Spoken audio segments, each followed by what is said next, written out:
फर्जी सर्टिफिकेट बना के दिया है तो इसी चेक एंड बैलेंस के लिए ना न्यायालय भी है। अच्छा उस लोग क्या करते हैं, आप अपना सर्टिफिकेट लगा के डिलीट दे दीजिए तो सर्टिफिकेटवा देखा कि आपका मुंह देखेगा। इसमें किसी की गलती नहीं है, गलती उसकी है जो 420 करके गलत सर्टिफिकेट प्रस्तुत कर और ये जगह जिसको कह रहे हैं कि गलत सर्टिफिकेट दिया हुआ अयोग्य क्या था, वो भी तो अभी तक योग्य था।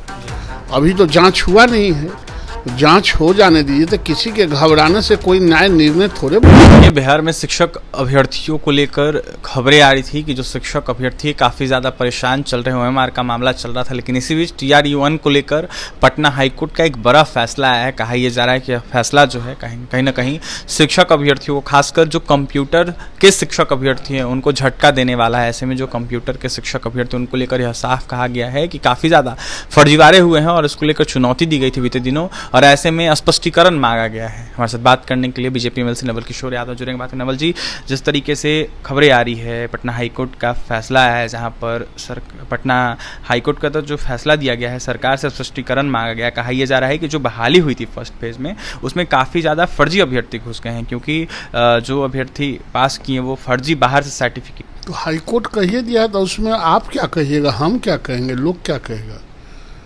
उच्च न्यायालय का जो निर्देश है वो सरकार भी पालन करती है, पब्लिक भी पालन करती है, आप भी पालन करते हैं, हम भी पालन करते हैं। सरकार को पालन करना है। अगर कोई फर्जी नियुक्ति, फर्जी सर्टिफिकेट बना के दिया है तो इसी चेक एंड बैलेंस के लिए ना न्यायालय भी है। जब दुनिया के सारे दीपक बुझ जाएं तो एकमात्र टिमटिमाता हुआ दीपक न्यायालय है, और न्यायालय ने कुछ रोशनी दिया है तो उस रोशनी के काम करना है। उस रोशनी में फर्स्ट फेज की बहाली में BPSC के चेयरमैन अतुल प्रसाद हुआ करते थे, शिक्षा विभाग के अपर मुख्य सचिव KK पाठक हुआ करते थे। तो जो बहाली हुई इसमें इन्हीं लोग आरोपी। अच्छा उस लोग क्या करते हैं, आप अपना सर्टिफिकेट लगा के डिलीट दे दीजिए तो सर्टिफिकेटवा देखा कि आपका मुंह देखेगा। सर्टिफिकेटवा के वेरिफिकेशन में ना पकड़ाता है। सर्टिफिकेट तो सर्टिफिकेट है, कागज का टुकड़ा है, जो कागज का टुकड़ा दिया उसको ऊपर कर दिया। अब जब चेक एंड बैलेंस में न्यायालय में आया है, आप जैसा आदमी, उनके जैसा आदमी लगा तो पता चला कि वेरिफिकेशन में ये नकली है।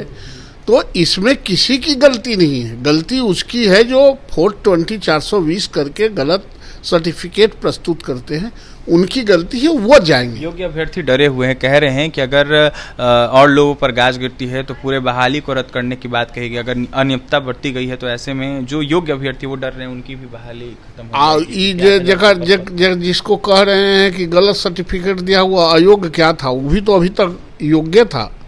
अभी तो जांच हुआ नहीं है, तो जांच हो जाने दीजिए तो किसी के घबराने से कोई न्याय निर्णय थोड़े बदलता है। जांच हो जाने दीजिए तब इस पर आगे पहल करना। बड़े पैमाने पर बहाली आने वाली है नवल जी, ऐसे में थर्ड फेज को लेकर रिजल्ट अभी तक नहीं आया है, इस पे क्या? रिजल्ट आ जाएगा। रिजल्ट कोनो ऐसा थोड़े है कि धोखड़ी में से निकाले रिजल्ट दे दिए। सब कॉपी देखेगा, जांच करेगा, उसका मार्कशीट बनाएगा, पूरा एजेंडा बनाएगा, तब न प्रस्तुत करेगा। और हम समझते हैं जल्दी करेगा। ऐसा नहीं होता है। आप एगो चैनल में काम कर रहे हैं, 3 गो चैनल में इंटरव्यू दिए और तीनों में हो गया तो एक गो में ज्वाइन कीजिएगा। तो एगो में ज्वाइन कीजिएगा तो 2 गो में जो छोड़ के आइएगा वो दूसरा कोई कहेगा क्या कि वो छोड़ दिए तो हमको रख लीजिए। ऐसा कहीं होता है क्या? अभ्यर्थी के मन से, परीक्षार्थी के मन से चलता है परीक्षा। क्या परीक्षा का मतलब क्या होता है? परीक्षा, दूसरे की इच्छा से। ये तो कोई बात है ना कि अभ्यर्थी हो गए तो आप टीचर हो गए। अभ्यर्थी होना टीचर होने का प्रतीक थोड़े है। मतलब योग्य जो होगा उसी को मौका। निश्चित रूप से जो योग्य होगा वही आएगा, वही आया है। और जो उसमें कुछ 5% 10% फॉर्जरी किए हैं वो जाएंगे। अंतिम सवाल रहेगा हमारा, रिजल्ट से पहले काउंसलिंग की मांग हो रही है, ये कहाँ तक उचित है? क्या है, कौन काउंसलिंग की मांग कर रहा है? जो काउंसलिंग होता है रिजल्ट से पहले, अभ्यर्थी मांग कर रहे हैं। अभ्यर्थी की मांग करने से क्या होगा? अभ्यर्थी तो मांग करेंगे कि परीक्षा नहीं लिया जाए, ऐसे ही कर दिया जाए तो हो जाएगा। जो सिस्टम है उस सिस्टम के बाहर कुछ नहीं हो सकता। देखिए, जो सिस्टम है वो सिस्टम के बाहर कुछ नहीं हो सकता है। ऐसे में जिस तरीके से खबरें आ रही है उसको देखते हुए नवल किशोर यादव मुखर होकर अपनी बातें रख रहे थे और यह साफ कहते हुए नजर आ रहे थे कि अभ्यर्थियों के मन की बातें नहीं होगी। ऐसे में जो योग्य होगा उसी को मौका दिया जाए, कोर्ट का फैसला हो या फिर शिक्षक अभ्यर्थियों की मांगे हो, इसको लेकर अपनी बातें रख रहे थे नवल किशोर यादव। बीजेपी से क्या कुछ कहते हैं आपने सुना है, और तमाम खबरों के लिए बने रहना। पटना से सहयोगी राहुल के साथ मैं अभिषेक।